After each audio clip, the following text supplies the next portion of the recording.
Baik, selamat malam teman-teman dan selamat datang di kegiatan atau kelas hari ini ya teman-teman. Terima kasih sebelumnya sudah mendaftar di Globi dan pada hari ini aku memperkenalkan diri terlebih dahulu. Nama aku Abdurrahman Al-Fatih Iqdal, lebih lengkapnya bisa dipanggil Abdur. Dan untuk kelas pada malam ini kita fokus membahas mengenai kelas hukum. Teman-teman bebas menyesuaikan saja dengan sinyal masing-masing. Apabila ingin on cam silahkan, ingin off cam juga nggak apa-apa. Untuk kelasnya kita akan berlangsung selama maksimal 1 jam aja. Nggak perlu lama-lama, karena inti utama dari kelas ini adalah bagaimana teman-teman bisa memahami dasar-dasar dari cara untuk mempelajari hukum. Dan hukum atau law di sini akan luas cakupannya, jadi aku harap teman-teman bisa keep up, bisa mengikuti jalannya kelas, dan juga harapannya teman-teman juga bisa mempelajari apa yang menjadi penting dalam memahami hukum.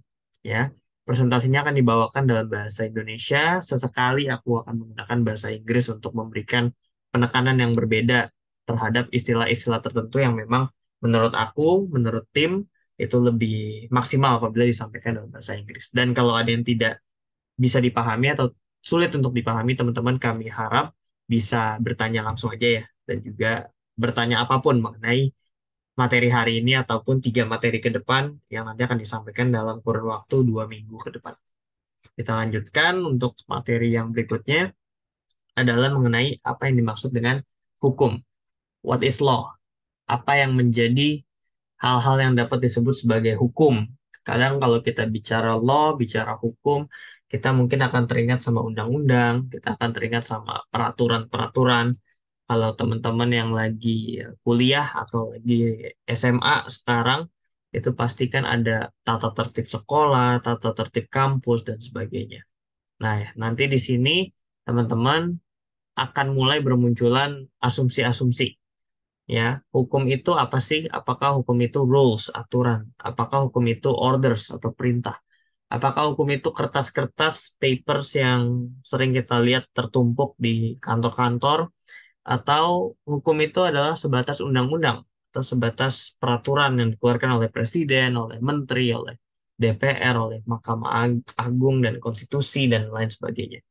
Banyak sebenarnya yang bisa kita perdebatkan atau kita coba persempit dari apa yang dimaksud dengan hukum ya teman-teman ya.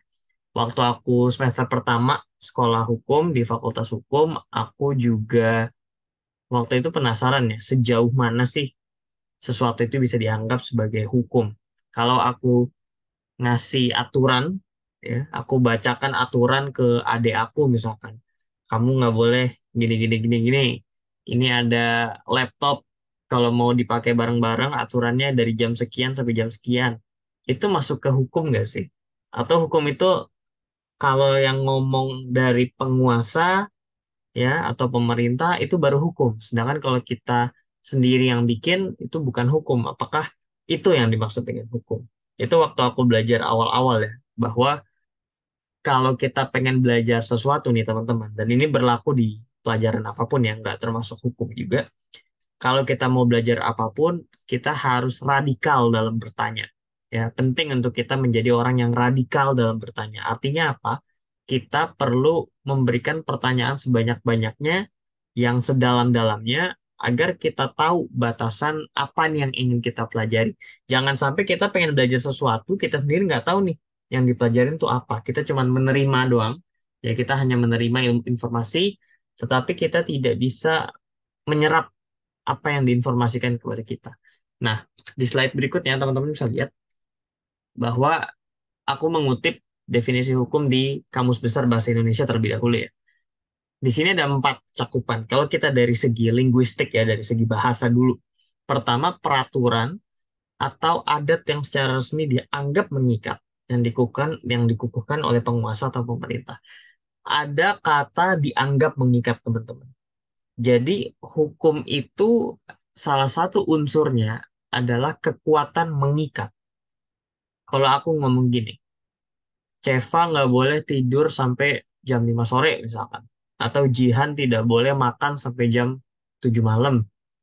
Nah, itu mungkin peraturan, tapi kalau itu tidak dianggap mengikat baik oleh Ceva maupun Jihan, maka itu bukan hukum, ya. kekuatan mengikat ini yang menjadi perlu dalam hukum.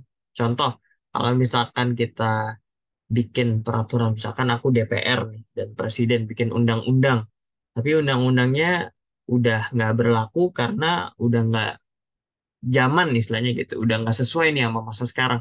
Mau dibikin undang-undang yang baru. Nah, undang-undang yang baru ini akan mencabut undang-undang yang lama. Undang-undang yang lama, dia tetap peraturan. Ya, dia ada tumpukan kertas yang isinya pasal-pasal, isinya peraturan, tapi dia bukan hukum. Nah, karena apa? Karena dia tidak dianggap mengikat, karena udah dicabut sama yang baru. Ya, jadi bedain peraturan sama hukum. Ya, peraturan bisa apa aja. Hukum adalah produk yang mengikat, yang memiliki kekuatan mengikat.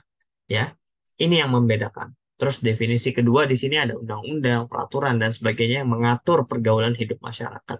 Betul. Nanti aku jelaskan ada satu slide khusus yang membahas mengenai ini. Ketiga adalah patokan mengenai peristiwa tertentu. Jadi patokan atau kaidah itu adalah semacam rekomendasi terhadap apa yang seharusnya dilakukan dalam suatu hal. Ya, jadi kalau kita bicara patokan, biasanya kita pakai istilah patokan nih kalau kita lagi pakai Google Maps nih misalkan.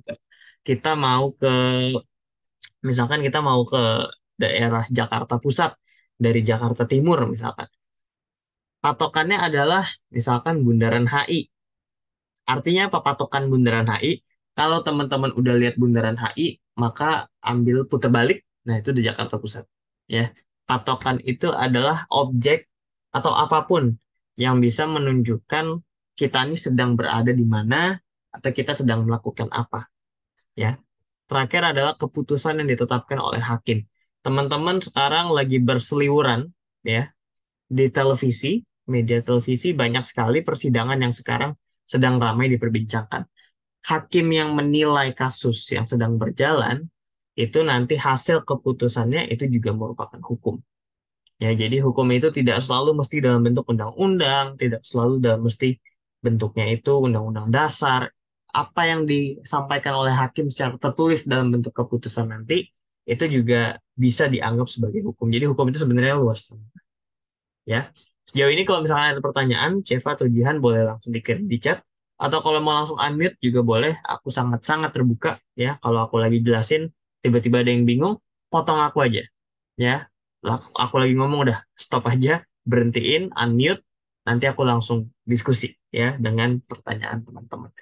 Ya, ini dari segi bahasa ya. Sekarang aku mau ke yang kamusnya bahasa Inggris. Nah, ini aku mengutip dari Merriam-Webster. Ada beberapa hal. Ya, yang pertama, a binding custom or practice of a community. Sebelum kita mengenal adanya undang-undang, sebelum kita mengenal adanya peraturan yang bertebal halamannya, ya, itu kita mengenal adanya custom atau practice of a community. Sebelum kita menjadi negara, teman-teman, peradaban manusia itu dimulai pada kelompok-kelompok yang kecil. Ya, kelompok-kelompok kecil ini tidak berbentuk negara, tidak ada DPR, tidak ada presiden, tidak ada polisi, tidak ada militer, tidak ada lembaga-lembaga seperti yang kita lihat saat ini di suatu negara. Tapi dalam kelompok kecil ini sudah terbentuk yang namanya kaidah atau custom, yang dalam bahasa Indonesia itu bisa diartikan sebagai adat ya, atau norma-norma tradisional. Meskipun kita bukan negara, hanya kelompok kecil, tapi kita sudah memiliki apa yang dinamakan sebagai custom. Artinya, kalau ada satu anggota kelompok yang tidak mematuhi custom ini, maka dia dianggap telah menjadi bagian dari kelompok tersebut sebagai orang yang melanggar, ya orang yang diasingkan, ya. Jadi karena itu dilakukan, dipatuhi dalam jangka waktu yang lama, itu berkembang menjadi hukum. Yang awalnya mungkin hanya praktis dari satu dua orang, yang mematuhi hanya satu dua orang, tapi karena diikuti oleh satu kelompok, akhirnya lama-kelamaan itu menjadi sebuah binding custom, di mana kalau ada satu orang yang tidak mengikuti, maka dia berbeda dengan seluruh anggota kelompok, maka dia dianggap diasingkan. Kalau misalkan ini bisa membahayakan kelompok tersebut, maka dia bisa aja diberikan hukuman, entah dikeluarkan dari kelompoknya, atau mungkin diberikan sanksi lainnya, sanksi misalkan tidak dikasih makan berapa hari, atau mungkin dia mungkin harus diusir dari kelompoknya selama sekian hari, itu ada sanksinya, ya. Jadi unsur penting dalam hukum teman-teman adalah adanya sanksi, ya. Sanksi ini adalah mekanisme atau cara yang kita pakai apabila ada orang yang melanggar. Iya dong, kalau misalkan nggak ada sanksi dan semua orang bisa melanggar tanpa ada hukuman, lalu buat apa ada hukum? Ya kan? Hukum itu ada untuk memastikan hukum itu hidup, ya. Kalau hukumnya hidup, maka masyarakatnya tertib karena satu kelompok yang ada itu mematuhi satu hal yang sama, dan kalau ada satu yang melanggar, maka harus ada cara penyelesaian yang disepakati bersama juga. Ya, itu yang pertama. Yang kedua, teman-teman bisa lihat huruf B, the control brought about by the existence or enforcement of such law. Jadi kontrol itu dalam bahasa Indonesia adalah pengendalian. Jadi kita ingin mencoba mengendalikan suatu kondisi agar dia konsisten sama, ya. Karena kita pengen konsisten sama, perlu ada yang namanya enforcement atau penerapan dari suatu hukum, ya. Itu yang membedakan. Kalau yang pertama kita bicara custom atau practice, yang kedua kita ingin membicarakan suatu situasi yang ingin kita pertahankan dalam jangka waktu yang panjang. Tiga, yang huruf C ya. A rule or order that is advisable or obligatory to observe. Jadi hukum itu juga termasuk perintah yang memiliki kekuatan di mana siapapun yang menjadi adresatnya, adresat itu adalah tertujunya ya. Jadi hukum ini ditujukan untuk siapa, ya, itu bisa disebut sebagai hukum. Kalau kita lihat huruf D, something compatible with or enforceable by established law. Jadi hukum itu juga sesuatu yang bisa dianggap sebagai sesuatu yang disepakati bersama berdasarkan hukum yang udah ada. Nah, jadi kita bicara law, kita bicara established law, ya, hukum yang ada dengan hukum yang sudah dulu ada. Ya, itu dua hal yang berbeda. Terakhir, control atau authority. Ya, contoh kalimatnya the child submits to no law. Nah, jadi artinya anak ini tidak berada di bawah pengendalian atau kekuasaan siapapun. Hukum juga bisa berarti figur atau pihak yang bisa mengendalikan seseorang. Nah, ini secara hukum, ya, secara hukum, tapi secara umum. Di kamus Merriam-Webster mengartikan hukum seperti itu, ya. Paling nggak teman-teman dapat gambaran, oh oke, ternyata hukum itu bukan cuma peraturan, hukum itu bukan cuma undang-undang, hukum itu banyak. Sesimpel kita bikin aturan, misalkan bestie-bestie nih, ngumpul, geng gitu ya, punya rules gitu kan. Pokoknya kalau kita mau jalan-jalan keluar, semuanya harus ikut, nggak boleh ada yang ditinggal. Kalau ada yang sakit, udah batalin, bestie-bestinya mau jalan, kemana batalin. Itu juga custom, itu praktis. Ya, itu hukum. Tapi itu hukum menurut bestie-bestinya aja. Dia bukan hukum bagi bestie-bestie yang ada di kota lain, gitu misalkan. Jadi hukum itu secara sempit bisa diartikan seperti itu, teman-teman. Ya, Kak. Oke, ini ada pertanyaan dari Jihan. Kak, bagaimana hukum bisa dikatakan efektif jika masih banyak yang melanggar? Meskipun hukum yang berlaku sudah mengandung sanksi yang maksudnya untuk menghindari perbuatan yang sama. Nah, ini menarik pertanyaan dari Jihan. Jadi kita udah punya hukum, masyarakat udah menyepakati, menyetujui adanya hukum, ada sanksinya. Kalau melanggar dapat A, dapat B, dapat C, tapi kok masih ada yang melanggar. Nah, ini adalah sesuatu yang bisa terjadi mungkin karena beberapa faktor atau alasan. Pertama, orang mungkin tetap melanggar karena menurut dia mematuhi hukum atau melanggar hukum menurut dia nggak ada bedanya. Ya, menurut dia nggak ada bedanya. Jadi dia tidak melihat adanya urgensi atau keharusan untuk patuh sama hukumnya. Itu alasan pertama. Alasan kedua, mungkin dengan dia melanggar hukum, itu jauh lebih menguntungkan dia daripada mematuhi hukumnya. Contoh, misalkan ada peraturan yang bilang kalau mau bikin rumah lebih dari 100 meter, dia harus dikenakan pajak sebanyak 1 juta misalkan. Nah, 100 meter kalau di bawah itu dia nggak dikenain pajak. Misalkan ada si Abdur, misalkan. Si Abdur mau bikin rumah. Mau bikin rumahnya 110 meter. Ya, 110 meter. harga rumah 100 meter itu misalkan harganya 10 juta, anggaplah 10 juta. Ya. Abdur bikinnya 110 meter. Artinya harganya pasti lebih dari 10 juta. Misalkan anggaplah harganya itu 12 juta. Ya. Nah, dengan harga 12 juta, Abdur ini harus dikenain sanksi. Ya, jadi untuk dia punya rumah 110 meter, dia bayar 12 juta karena harganya segitu, tapi peraturannya bilang kalau lebih dari 100 meter dikenain sanksi 1 juta. Maka Abdur bayarnya jadi 13 juta.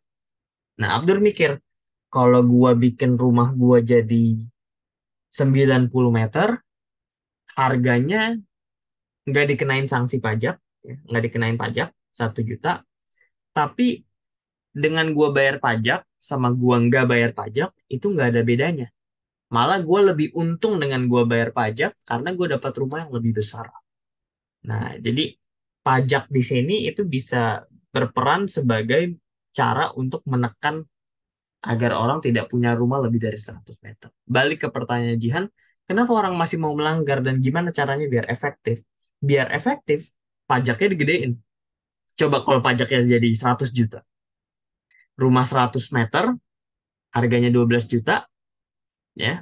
Dengan rumah 110 meter, harganya misalkan 13 juta doang, tapi pajaknya 100 juta jadi 113 juta.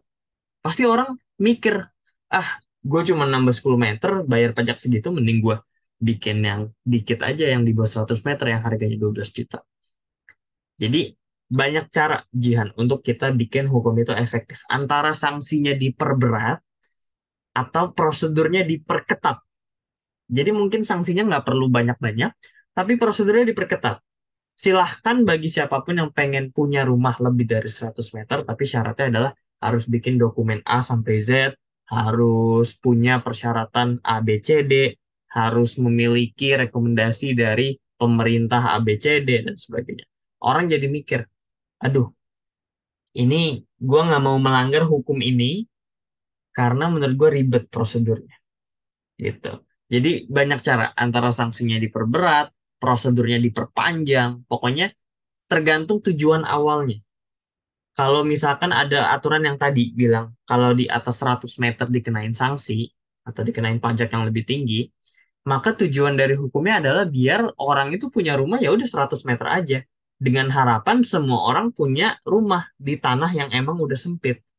Kalau misalkan semua orang maruk gitu ya, serakah, pengen punya tanah lebih dari 100 meter padahal tanahnya ini sedikit, maka hukum itu hadir untuk memastikan orang itu nggak punya tanah yang terlalu luas dengan cara dikenakan sanksi tadi. Ya, kalau misalkan tujuannya adalah biar orang tidak punya rumah, ini beda lagi ya. Kalau tadi tujuannya biar orang nggak punya rumah kegedean, kalau misalkan tujuannya biar tidak punya rumah, maka prosedurnya diperketat. Kalau mau punya rumah, umurnya harus sekian, harus udah nikah, harus punya harta minimal sekian puluh juta. Wah, itu orang nggak bakal mau bikin rumah. Ya, semurah apapun, misalkan harganya 10 juta, tapi kalau misalkan prosedurnya ribet, panjang, dan berbelit-belit, orang akan mikir dua kali. Jadi gitu ya, Jian, ya. Ini adalah sekian dari beberapa cara yang bisa teman-teman coba pikirkan untuk gimana caranya hukum ini bisa merekayasa masyarakat. Nah, ini menarik nih. Jadi dalam hukum itu ada istilah law as a social engineering.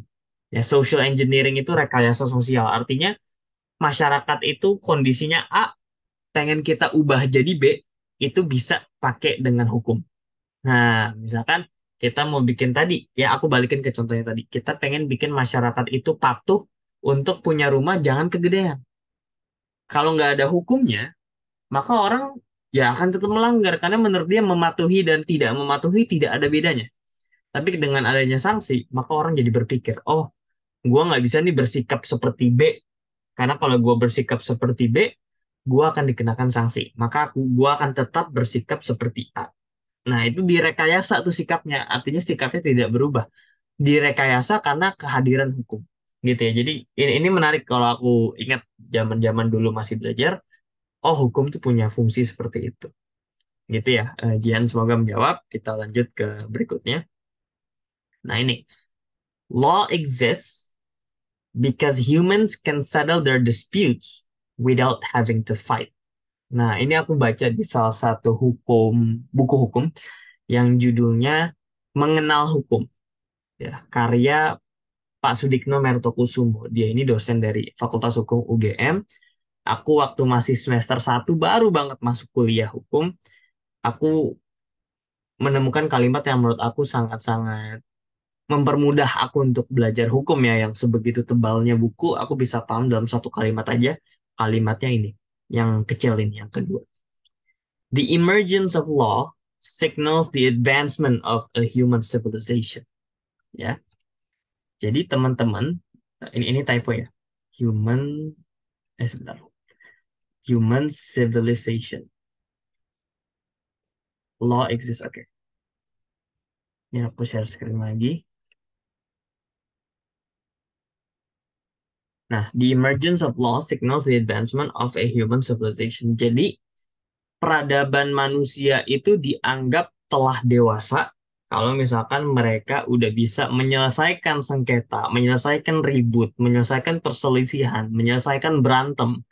Itu bukan dengan cara berantem fisik, tapi dengan cara melalui hukum. Zaman dulu, kalau kita nggak suka sama sesuatu, kita nggak suka sama orang, ya udah, tinggal lempar tombak aja, ya kan? Lempar kapak aja ke kepalanya. Orangnya meninggal, selesai, kita nggak punya masalah. Peradaban manusia dianggap maju kalau misalkan dia nggak suka sama orang dan cara dia menyelesaikannya itu bukan cara lempar tombak, lempar kapak, lempar pisau ke kepalanya, tapi dengan cara berdasarkan hukum. Oh, gua nggak suka sama nih orang nih. Ini orang udah berlebihan nih.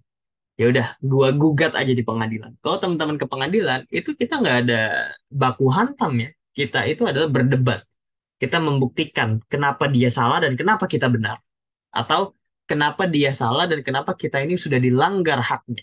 Atau dia punya kewajiban melakukan A tapi tidak dilakukan oleh dia. Dan itu merugikan saya, merugikan keluarga saya. Nah, itu adalah cara berantem dalam tanda kutip yang dewasa di peradaban manusia sekarang. Nah, ini waktu aku pelajari, aku jadi nyadar, oh, jadi hukum itu seperti itu. Peradaban itu maksudnya masyarakat, ya. Tanda peradaban itu sudah maju adalah di saat mereka tidak lagi ribut untuk menyelesaikan masalah, tapi mereka menggunakan hukum. Nah, ini adalah yang bikin hukum itu menjadi menarik, karena dia itu konteksnya luas ya teman-teman. Jadi hukum itu bukan soal, oke, aku bikin hukum, patuhi, selesai. Bukan. Hukum itu ada fungsinya, ada sejarahnya, ada politiknya.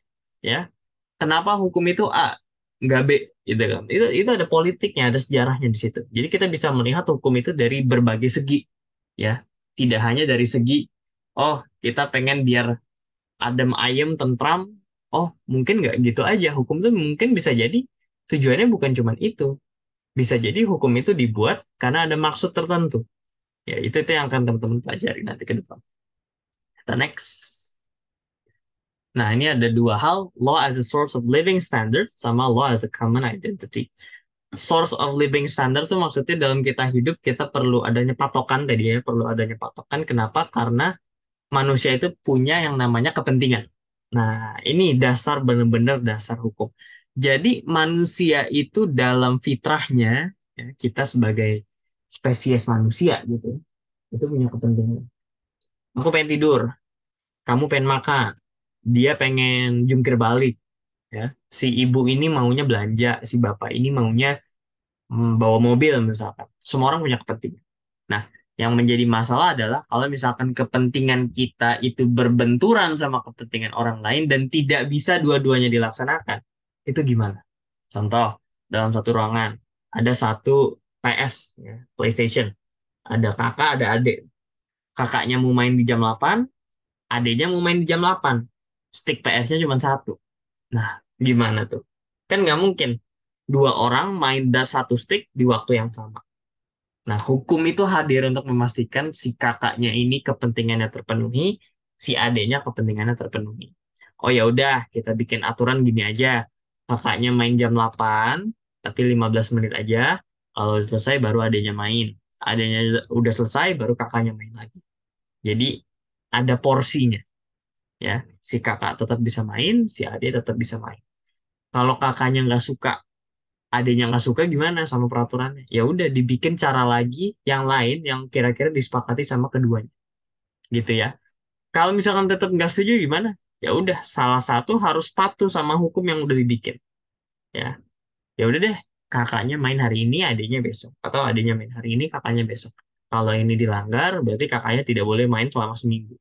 Nah, adanya sanksi lagi-lagi teman-teman, adanya sanksi ini bikin manusia itu lebih patuh dan dewasa dalam menghormati suatu aturan, gitu ya. Poin kedua, manusia dalam hidupnya dikelilingi berbagai bahaya. Jadi kita ini dalam hidup nggak selamanya adem ayem, tentram. Ada aja bahayanya. Bahaya ini bukan dalam konteks misalkan gempa bumi doang, gitu ya, atau ada tanah longsor, tapi bahaya dalam bentuk apapun. Ya, misalkan kita mau belajar, tapi di luar ada orang, anak kecil main lato-lato terus, misalkan. Nah, itu kan kita jadi keganggu. Ya kan, kita mau belajar, dia main lato-lato terus. Kalau masing-masing egois, ya, yang satu nggak mau diganggu, yang satu juga main lato-latonya nggak pernah selesai, ya masing-masing tuh egois dua-duanya, ya nggak bakal selesai itu. Enaknya kita punya aturan. Silahkan main lato-lato sampai puas, tapi jangan di jam sekian sampai jam sekian, gitu. Yang lato-lato juga bisa bikin aturan. Silahkan mau belajar adem ayem, tapi kalau udah waktunya kita main lato-lato ya nggak apa-apa dong, gitu. Kan bukan selamanya kita yang menyesuaikan kemauan orang lain, bisa jadi orang lain yang harus menyesuaikan kemauan kita. Nah, hukum itu ada untuk memastikan balance-nya tuh ada, teman-teman. Seimbang. Ya, jadi kita seimbang. Terus yang terakhir, kehidupan masyarakat tidak didasarkan pada beberapa manusia yang secara kebetulan bersama, tetapi didasarkan pada adanya kebersamaan tujuan. Jadi, kita ini nggak tiba-tiba ngumpul dalam satu rumah yang sama, dalam satu kota yang sama. Itu tuh tidak terjadi tiba-tiba, gitu ya. Tapi ada tujuan. Kita kenapa mengaku orang Indonesia berkumpul di wilayah Indonesia? Ya karena kita ada kebersamaan tujuan. Kita punya tujuan bahwa kita sebagai negara Indonesia pengen memajukan kesejahteraan umum, mencerdaskan kehidupan bangsa, dan sebagainya yang ada di Pancasila. Nah, itu adalah kebersamaan tujuan secara luas satu negara. Ya, dalam satu atap rumah yang sama, misalkan kita satu keluarga, kebersamaan tujuan kita apa? Ya udah, berarti kita menjaga keharmonisasian keluarga kita menjaga agar keluarga kita ini adem, tentram, dan sebagainya. Jadi ada kepentingan. Kepentingan bisa dari segi individu, bisa dari segi kelompok, bisa dari segi negara. Gitu ya. Ya, next. Kita udah berapa menit? Udah 15, 45, 30 ya. Ya udah, kita 15 menit lagi. Nah, early history of law ini aku cite dari source yang aku temukan di Google. In ancient societies, local customs and beliefs made up the law. Ini lagi-lagi kita kembali ke yang tadi ya teman-teman ya. Hukum itu tidak selamanya peraturan tertulis kertas gitu ya, tapi juga bisa local customs ya, aturan-aturan tradisional dan juga kepercayaan ya. Dan ini kalau dipatuhi dalam jangka waktu yang lama, ya, ada sanksinya, ada cara penegakannya. Kalau misalkan hukumnya tiba-tiba mati atau redup gitu ya, bisa dibangkitin lagi. Nah, itu akan lama-lama jadi hukum. Ya, lagi-lagi bedain peraturan sama hukum. Hukum itu yang berlaku, yang mengikat, ya, dan juga bisa ditegakkan. Bisa ditegakkan tuh maksudnya adalah kalau hukumnya ini tiba-tiba nggak dihormati, nggak dipatuhi, maka ada mekanisme yang bisa bikin itu kembali lagi, bisa dihormati dan dipatuhi. Ya. Poin kedua, customs were not written down and instead were passed on by word of mouth. Jadi custom itu yang membedakan dengan peraturan zaman sekarang adalah dia itu nggak ditulis, ya nggak ditulis di daun, nggak ditulis di batu. Ya udah, kita kita mematuhi aja suatu hal. Ya, ini banyak kok yang kita masih lakukan sebenarnya. Contoh buat kita yang orang Indonesia dan mungkin yang mayoritas agamanya Islam, itu pasti kalau makan pakai tangan kanan. Ya dong, kalau pengen tangan kiri ya nggak boleh gitu kan. Atau misalkan nggak usah yang berbau kepercayaan, misalkan yang kita orang Indonesia aja. Kayaknya kalau kita ngelewatin orang yang lebih tua dan kita nggak nyapa, nggak nunduk, nggak permisi, itu kayaknya nggak struck deh gitu kan, kita kalau orang Indonesia gitu. Kalau kita nggak kasih senyuman ke orang yang ada di depan rumah kita lewat, kan kita biasanya refleks gitu kan, permisi Bu, ya mari Pak, pagi Pak, gitu. Meskipun orang yang nggak kenal, itu tuh kayaknya nggak struck kalau kita nggak lakukan gitu kan. Itu adalah contoh local customs yang berlaku, ya. Dia nggak ditulis, nggak ada kan peraturan yang nulis setiap orang wajib menyapa orang yang lewat di depan kita. Ya kalau kita nggak nyapa ya nggak apa-apa gitu kan, cuman entah kenapa kita nggak serak aja kalau nggak kita sapa. Kalau zaman dulu di sekolahan, kalau sama guru kan sebenarnya kita untuk menghormati guru, kita salim, tangannya kita cium, ya kan? Nah sebenarnya kalau nggak dicium ya nggak apa-apa juga kan, menghormati guru tidak harus dalam bentuk itu. Tapi local customs yang berlaku ya seperti itu. Dengan cara kita mencium tangan guru, gitu kan. Nah, seiring berjalannya waktu, as populations increase, dengan semakin banyaknya orang, hukum itu semakin kompleks. Gimana caranya Jakarta Timur, ya orang di Jakarta Timur dengan orang yang ada di Banten misalkan, itu punya pemahaman yang sama terhadap custom yang ada. Kan bisa jadi custom yang di sana sama sama custom di sini, tapi ada perubahan dikit. Kalau setiap daerah, setiap kecamatan beda-beda, jadinya kita mematuhi hal yang beda. Sedangkan hukum itu biar dia efektif, dia harus sama, harus seragam. Nah, ini akhirnya orang-orang mulai melakukan kodifikasi atau melakukan penghimpunan, penulisan hukum yang ditulis, lalu dihimpun, kodifikasi, a written collection of laws. Hukum tentang jual beli, hukum tentang dagang, hukum tentang warisan misalkan, hukum tentang perkawinan itu semua dikodifikasi. Oh, ini dalam satu tumpukan buku ini aturannya seperti ini. Kita mulai melakukan itu. Ya, kayaknya ada pertanyaan lagi nih soal kepentingan dari jihad. Adakah macam-macam kepentingan selain kepentingan buat individu? Kalau dari yang pernah dibaca, beberapa sumber mengatakan bahwa peranan politik atau perusahaan atau industri besar itu bisa menjadi faktor yang mempunyai kepentingan yang mempengaruhi hukum. Betul. Jadi kepentingan itu tidak selalu dari diri sendiri, bisa jadi kepentingan itu dibentuk oleh hal-hal di luar diri kita. Misalkan karena kita orang Indonesia, maka kita punya kepentingan ya kalau bisa makan makanan itu ya pakai bumbu dong, jangan hambar gitu kan. Kita orang Indonesia. Kalau kita orang luar, ya mereka karena nggak ada rempah-rempah di sana, ya mereka makan itu hambar, misalkan seperti itu. Tidak sevariatif Indonesia rasanya gitu. Jadi institusi perusahaan itu semua membentuk kepentingan kita. Coba kalau kita tidak lahir di Indonesia, mungkin kepentingan kita akan berbeda. Kalau kita tinggal di luar negeri, bukan di budaya Indonesia, mungkin kita tidak terlalu peduli kalau ada orang lewat depan kita, orangnya tidak kita sapa, mereka juga tidak pengen disapa. Ya kita biasa aja, karena kepentingan kita berbeda. Tapi bisa jadi kepentingan itu dipengaruhi oleh banyak hal, termasuk oleh hal-hal yang berada di sekitar kita. Ya, jadi kepentingan itu adalah hal yang tidak serta-merta muncul dari diri kita doang, tapi bisa jadi dipengaruhi oleh hal-hal lainnya. Gitu ya.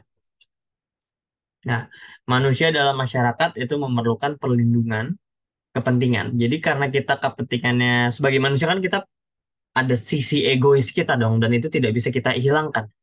Maka yang ingin kita lakukan adalah gimana caranya biar kepentingan saya itu dilindungi, tidak terbentur dengan kepentingan lain. Nah, ini adalah hadirnya hukum dalam bentuk kaidah. Ya, nanti dari kaidah dia akan berkembang terus terus terus terus akhirnya jadi hukum. Gitu ya. Nah, ini versi ribetnya, teman-teman, versi akademisnya. Objek kajian hukum itu ada tiga. Teman-teman tidak perlu sampai hafal istilah Belandanya dan sebagainya, atau istilah Jermannya, tapi teman-teman yang penting tahu ada tiga hal. Pertama, ilmu tentang kaidah, ya, ilmu tentang kenyataan, ya, sama ilmu tentang pengertian pokok hukum. Kaidah itu apa? Kaidah itu adalah das sollen, apa yang seharusnya dilakukan. Ya, ini yang membedakan ilmu hukum sama ilmu dari rumpun lainnya. Ya, hukum itu membicarakan bagaimana sesuatu seharusnya dilakukan. Kalau ilmu lain mungkin dia tugasnya cuma untuk menerangkan, menjelaskan sesuatu. Oh, ada kuda yang lagi berada di taman Bapak A. Jadi ada kuda, tamannya punya Bapak A, maka ilmu si ini bilangnya ada kuda di tamannya Bapak A. Kalau hukum, dia nggak berhenti di situ. Dia ngomong gini, ada kuda di tamannya Bapak A, tetapi kuda tersebut seharusnya tidak berada di taman Bapak A, karena taman Bapak A ini tidak boleh dimasuki oleh kuda dari siapapun. Hukum itu seperti itu. Jadi dia menjelaskan apa yang terjadi dan apa yang seharusnya dilakukan. Nah, apa yang terjadi itu tadi yang law of fact ya, kenyataannya. Jadi apa yang seharusnya dilakukan itu mungkin bisa berbeda dengan apa yang sebenarnya terjadi. Contoh, masyarakat itu seharusnya saling menghormati satu sama lain. Seharusnya. Tapi kenyataannya masih ada yang tidak bisa menghormati satu sama lain. Ilmu kaidah, ilmu kenyataan. Ya, dua itu ya. Yang ketiga adalah pengertian pokok hukum. Begrigenwissenschaft. Yang artinya ini mempelajari dasar-dasar hukum, asas hukum, dan sebagainya. Hukum itu mempelajari tiga hal ini. Ya, ribet, iya, tapi intinya teman-teman biar mudah memahami, oh hukum itu mempelajari harusnya gimana, kenyataannya gimana, lalu pengertian-pengertian yang berkaitan itu seperti apa aja. Itu ya objek kajian hukum. Lanjut. Nah, ini customary regulation. Jadi sebelum kepastian atau certainty yang paling bawah ya, itu tercapai, apa sih alurnya? Oh, banyak. Ada famous motion, artinya dari semua aturan yang berlaku, mana sih yang paling famous, mana sih yang paling dipakai gitu kan. Terus ada judicial choice, clinical discussion, antiquity, continuous, obligatory in nature, itu maksudnya dalam karakternya itu dia wajib untuk dipatuhi, konsisten dipatuhi. Nanti lama-kelamaan dia akan mencapai kepastian, certainty. Kalau sudah mencapai kepastian, dia akan menjadi hukum gitu ya. Nah, ini ada undang-undang di Indonesia. Undang-undang tuh ada banyak ya, teman-teman. Nomornya banyak, tahunnya dari tahun 45 juga ada. Nah, di tahun 2011 kita mengeluarkan Undang-Undang Nomor 12 yang judulnya Pembentukan Peraturan Perundang-undangan. Kita sering mengenal kata hukum dan juga kita sering mengenal kata peraturan, serta kita juga sering mengenal kata peraturan perundang-undangan. Di pasal 7, peraturan perundang-undangan itu ada 5, 6, 7. Ada 7. Ya. Undang-Undang Dasar, Konstitusi, ya UUD 1945 yang biasa dibacakan setiap upacara hari Senin zaman sekolahan dulu. Ketetapan Majelis Permusyawaratan Rakyat, Undang-Undang, garis miring peraturan pemerintah pengganti undang-undang, peraturan pemerintah, peraturan presiden, peraturan daerah provinsi, dan peraturan daerah kabupaten kota. Kak Abdur, apakah peraturan cuma 7 ini aja? Ya enggak. Peraturan ada banyak. Ya. Kepala desa bisa mengeluarkan peraturan, peraturan kepala desa. Menteri bisa mengeluarkan peraturan, peraturan menteri. Ya. Ketua OSIS bisa bikin peraturan ketua OSIS. Kepala sekolah bisa bikin peraturan kepala sekolah. Yang dimaksud dengan 7 ini adalah peraturan perundang-undangan. Artinya dia peraturan yang bisa mengikat satu Indonesia berlaku secara umum dan dia ini secara turun-temurun merupakan peraturan yang memiliki kekuatan hukum dan kalau dilanggar ada sanksinya. Kalau peraturan ketua OSIS, misalkan peraturan ketua OSIS SMA 1 Bandung, kalau dilanggar ya kita tidak bisa SMA N1 Jogja itu dikenain sanksi berdasarkan peraturan ketua OSIS SMA N1 Bandung. Yang nggak bisa. 7 peraturan yang ada di hadapan teman-teman ini adalah peraturan yang berlaku untuk satu Indonesia. Ya, makanya namanya peraturan perundang-undangan. Oke ya. Oke, sebelum lanjut, kalau ada pertanyaan seperti biasa langsung di chat aja.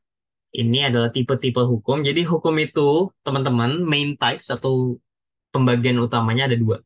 Kriminal sama civil. Kriminal itu apa? Kriminal itu pidana.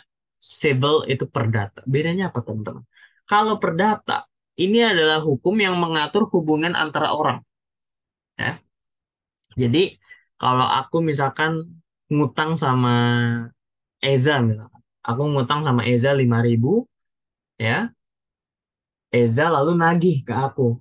Abdur, mana 5.000 yang kemarin kamu pinjam? Sama Abdur nggak dibayar, misalkan. Nah, hukum kontrak atau hukum perdatanya bilang kalau ada yang nggak bayar utangnya maka dia harus memberikan barang A misalkan. Nah itu nanti tidak ada polisi yang datang ke rumah kita mengetok dan bilang Abdur tolong bayar utang kamu. Nggak ada. Ya karena ini bukan hukum pidana. Jadi ini hanya mengatur hal-hal yang berhubungan dengan orang. Pidana itu mengatur hal yang menjadi sesuatu yang bertentangan dengan seluruh masyarakat. Contoh membunuh, ya, mencuri, menganiaya, atau misalkan mencetak uang palsu, ya, memasuki negara tanpa memiliki paspor, Atau misalkan kita curang dalam mengikuti ujian tertentu, ujian sekolah misalkan. Itu adalah offense atau tindakan yang bertentangan against sama satu masyarakat. Jadi ibaratnya kalau kita langgar hukum pidana, itu kita melanggar sesuatu yang berkaitan dengan satu masyarakat. Ya. Beda sama ngutang tadi. Kalau tadi itu hanya hubungan antara Abdur dan Eza. Yang ngutang Abdur, yang diutangin itu Eza. Kalau ada yang dilanggar, maka itu tidak akan memengaruhi satu Indonesia. Ya, 5.000 yang Abdur pinjam itu tidak akan merugikan satu Indonesia. Tapi Abdur akan merugikan Indonesia kalau dia misalkan mencuri, ya, mencuri 5.000 yang ada di bank. Nah, itu akan melanggar. Contoh seperti itu. Ya. Selain tipenya, kita juga bisa melihat hukum itu dari segi isinya, substantif dan prosedural. Substantif itu artinya kita ini hukum yang mengatur isinya, apa aja yang dilarang. Ya, ini contoh dari tipe hukum pidana. Misalkan hukum yang melarang pencurian, hukum yang melarang pembunuhan, hukum yang melarang pemerkosaan, itu yang diatur adalah isinya, apa yang dilarang. Procedural law ini mengatur hukum acara, ya, due process of law. Kalau ada orang yang melanggar hukum, dia bagaimana sih proses penyelidikannya, proses penuntutannya, berapa lama sih orang itu boleh diduga melakukan tindak pidana sampai dia akhirnya dimasukin ke bui, sampai dia akhirnya disidang di pengadilan. Itu berapa lama, mulai kapan, apa aja tahapannya. Ya, beda. Jadi dia itu bukan mengatur apa yang dilarang, bukan. Tapi dia hukum pidana, cuman dia mengatur proses pemidanaan seseorang. Seperti itu ya. Oke, sedikit three major legal system. Kalau tadi itu tipe hukum, beda ya. Kalau ini sistem. Di dunia ini ada tiga. Civil law, common law, religious legal system. Civil di sini bukan perdata, ya. Beda sama tadi civil versus common, civil versus criminal law itu maksudnya perdata versus pidana. Perdata itu maksudnya hubungan perseorangan ya. Civil law di sini adalah sistem hukum yang berlaku kebanyakan di Eropa kontinental. Kontinental itu maksudnya Eropa daratan, ya. Spanyol, ya. Perancis, Jerman, terus Yunani, Denmark, dan seterusnya tuh Eropa daratan, ya. Kalau Anglo-American itu adalah negara bekas jajahan Inggris dan Inggris itu sendiri. Berarti ada Inggris, ada Irlandia, ada Amerika Serikat, ada Kanada, ada Australia, ada Selandia Baru, ada misalkan India, ya, dan negara-negara yang bekas jajahan Inggris itu biasanya mereka menerapkan common law, ya. Terus ada hukum yang berlaku berdasarkan agama, hukum Islam, hukum kanonik. Hukum kanonik itu hukum Kristen, hukum Katolik ya. Hukum misalkan apa lagi? Hukum agama lainnya dan sebagainya, ya. Dan ini hanya yang bisa disimpulkan. Variasinya banyak. Ya, each country often develops variation. Jadi ada aja penerapannya beda, ya. Oke. Nah, ini dari Jihan ya. Kak, peraturan menteri kenapa nggak masuk di undang-undang tadi? Apakah sifat keberlakuannya sama? Peraturan menteri sebenarnya masuk Jihan di undang-undang yang tadi. Itu di pasal yang berikutnya. Cuman tidak aku kutip. Kenapa? Karena selain peraturan menteri, sebenarnya masih banyak peraturan yang dianggap sebagai peraturan perundang-undangan. Contoh peraturan Mahkamah Agung, peraturan Bank Indonesia, peraturan misalkan peraturan DPR, ya, peraturan MK, MA itu masuk semuanya. Cuman itu dianggap sebagai peraturan perundang-undangan lainnya. Hierarkinya dia tidak disebutkan di situ apakah di atas undang-undang, di bawah undang-undang, tapi dia termasuk peraturan undang-undang. Artinya yang berlaku satu Indonesia. Ya, teman-teman yang lain kalau ada pertanyaan tentang undang-undang tadi, diklik aja di Google, di search, itu nanti di download bisa dibaca-baca. Ya, undang-undangnya panjang, 200 halaman. Tapi kalau mau baca intinya bisa baca ya 5 atau 10 pasal pertama aja. Ya. Nah, ini bedanya civil sama common law. Kalau civil itu dia hukumnya sudah ditulis di kodifikasi. Kalau common law dia itu berdasarkan case, berdasarkan precedents. Artinya dia itu mengikuti putusan hakim sebelumnya. Jadi dia tidak ada hukum yang bilang setiap orang dilarang A, B, C, D. Nggak ada. Tapi dia melihat dari putusan pengadilan tahun 90, oh, putusan tahun sekian bilangnya nggak boleh A. Putusan tahun 2000 ini bilangnya nggak boleh B. Berarti bisa disimpulkan A sama B nggak boleh nih dilakukan. Common law seperti itu. Ya. Civil law dia dari legislative bodies yang bikin hukumnya, lawmaking bodies-nya. Kalau common law itu judiciary plus legislative. Pihak pengadilan itu juga berperan dalam membentuk hukum. Ya, ini aku skip. Nah, ini contohnya legal system itu hanyalah satu dari beberapa sistem lainnya. Ada ekonomi, ada politik, nah, dan dia ini akan membentuk pemerintah. Ya, dari pemerintah nanti akan muncul hukum. Gitu ya. Jadi, ya yang aku bilang tadi, hukum itu tidak lepas dari politik, tidak lepas dari ekonomi. Karena hukum ini mengatur apa yang seharusnya dilakukan, dan ini banyak cabang. Ya. Hukum itu mengatur dari hal ekonomi, sosial, budaya, politik, keamanan, dan sebagainya. Jadi kita ini, hukum ini berdiri untuk mengatur itu semua, tapi dia juga merupakan sistem tersendiri. Ya. Oke, itu aja dari aku. Kita udah sejam, teman-teman. Kalau ada pertanyaan, silakan sebelum ditutup. Boleh unmute, boleh via chat, silakan.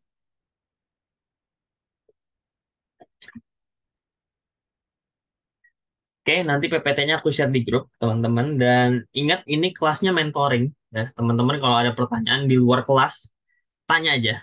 Ya, nggak perlu sungkan, nggak perlu ragu, karena aku di sini adalah mentor teman-teman, dan juga teman-teman adalah mentee dari aku.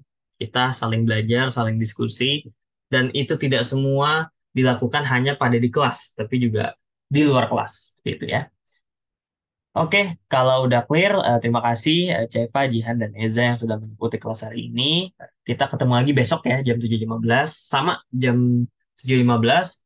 Materinya itu nanti teman-teman bisa cek di grup, ya akan aku share kalau ada yang perlu aku share. Dan durasinya sama, di bawah 1 jam. To make it effective. Ya, seperti hukum kita harus make our classes effective.